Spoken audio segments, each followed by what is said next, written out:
Hi, this is John Lewis with Realty Executives of Temecula Valley. Okay, let's say you're in the market. How do you buy a foreclosure the right way?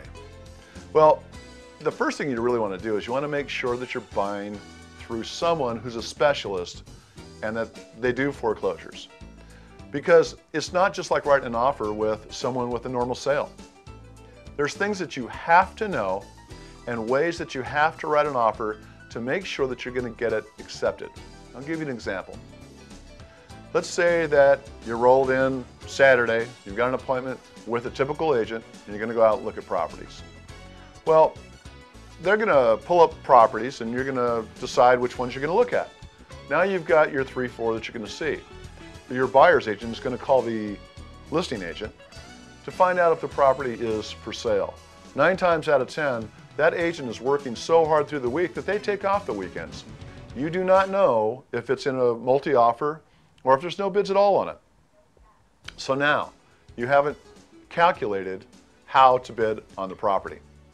This information needs to be found out way before you show up on Saturday. You need to find out through the week, when was it listed? Is there a price reduction? How far above or how far below the property is on the market?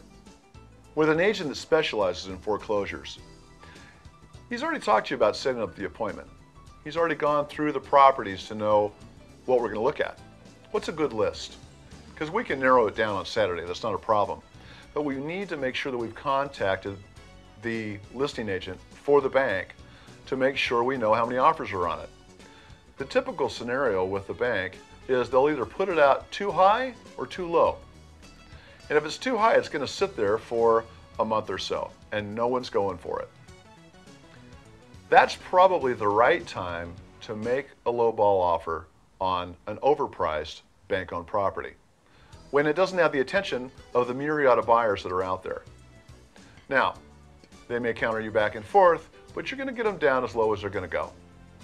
If the property comes out on the market and it's priced $40,000, $50,000 under, which happens all the time, they typically put it out on a Thursday or a Friday. Now, you've got everybody is going directly towards that home. Monday, Tuesday, we're calling to find out, did you accept my offer? No answer. Why? Because the agent representing the bank is busy uploading 20 offers. That takes a tremendous amount of time, and it's very frustrating for the buyer. So Wednesday, Thursday, you find out that it's a highest and best. Guess what? More offers are going to come this next following weekend. You're going to get a highest and best again. Now you've wasted 2 weeks. Now, you're going to pay way over this price. If you want closing costs, you're going to stack it on top of that. And once you do get your contract, they're going to narrow those inspection days down to about 10. If you picked a property that was maybe not as clean, maybe a little bit overpriced, maybe you're the only one bidding on the property. Who's going to know that except for an REO specialist? Okay, now let's go to the fact that you've got the contract. You're the winner. Congratulations. Now start your work. Make sure you get a home inspector out there, and fast. They've probably cut your 17 days of due diligence down to 7 to 10. Might be a weekend or 2 in there. So you really need to be on it. Your foreclosure specialist will make sure that he's got the appropriate people to assign to the job to get it done right. Your home inspection, termite report. A lot of times, the bank-owned properties, they won't do the termite report. You got to furnish that yourself. So you got to know that. Your specialist will know that. And he'll have already somebody out there picked out to look at the property and have a good idea what is the condition. Now, if we find things that we don't want to see that are major, this is the time to get out and get out fast. It's not like a normal deal where you just cancel within that and within a couple of days you've got your money back. You've got to go back to that same process. It sometimes takes several months to get money back on a foreclosure if you cancel it. So, that's things that your foreclosure specialist is going to know. Okay, you got the contract, you've inspected the property, you want to go through with it. You're happy about your decisions.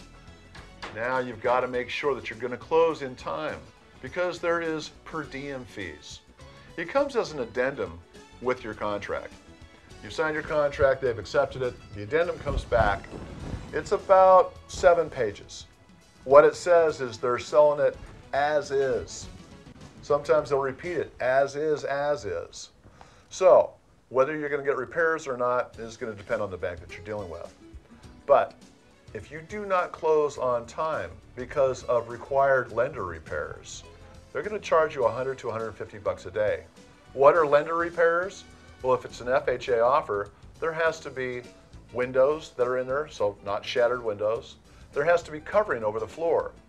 If your agent isn't a specialist, he or she may not be aware that you've got to have carpeting or something covering the floors. It's called habitability. It's something that has to take place for FHA and for VA offers. You do not want to be trying to switch to a conventional loan at the end and you're paying $150 a day. Especially now your deposit isn't going to be around because you're past your due diligence time frame. It's a big issue, and he or she as an agent needs to know that. You know, we've talked about some of the bad aspects of buying a foreclosure, but I really don't want to discourage you. It is very rewarding in buying a foreclosure. Whether you're an investor and you're going to rent it out, or if you have enough of a value there that you can actually flip the property. But if you're a homeowner and you want to live there, one of the things that's kind of nice is if it is a fixer-upper, well, you know, you got the color of carpet and tile, maybe the countertops that you always wanted.